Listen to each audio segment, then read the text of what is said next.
So yun mga bossing, maalala nyo nagkabit tayo ng ABS na rotor dito sa SP500 at may kasamang washer rin, di ba? 4. So yung isa hindi natin kinabit kasi para dito yan mga boss. So ito yan, no.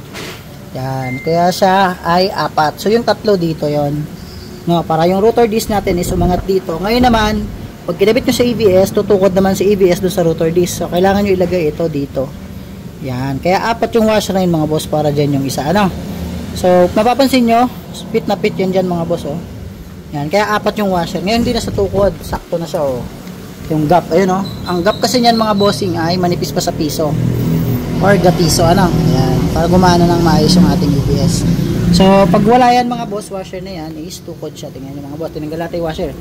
Ayun, nakadikit na siya ngayon sa, yan, oh. Nakadikit na siya dun sa rotor sensor. Yung sensor at saka rotor, magkadikit na sila. So, ngayon, kaya 4 yun dahil dito yung isa. So mga panalo, basta nakabit ka ng SP500, may kasama na 4 na washer yan. Yung 3 maliit para sa rotor disc ng ABS at yung isa naman ay para sa sensor spacer. Yan, tagay na natin. Spacer, then, yan na. Kaya 4 sila. Okay, so pit na pit. Ito ba yung disc? So huwag niyong kalimutan yan mga kapanalo. Okay, so yun mga puso. Pit na pit na yun mga panalo. So ang gagawin nyo dyan para malaman nyo kung gumagana. Yan, yan mga boss, oh. Nakaangat na siya. So ganito gawin nyo dyan mga panalo. On natin susi. Ay makikita kayo dyan na ABS nakalagay. So ang function yan, pag yan ay gagana, pag inikot na yung gulong sa una, mawawala dapat yan. Okay, dyan na si kuya. Yan, ikutin ko yung gulong mga boss, ha.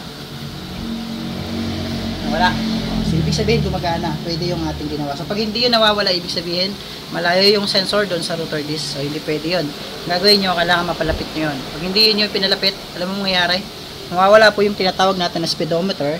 Yan, yung speedometer po yan. Yan, nagka-count siya pag inihit natin yung ating gulong sa una. So dalawa ang trabaho ng sensor na yun. Isa na siya sa speedometer siya, then ABS sensor siya. So yun mga panalo, sana may nakuha. Maraming salamat.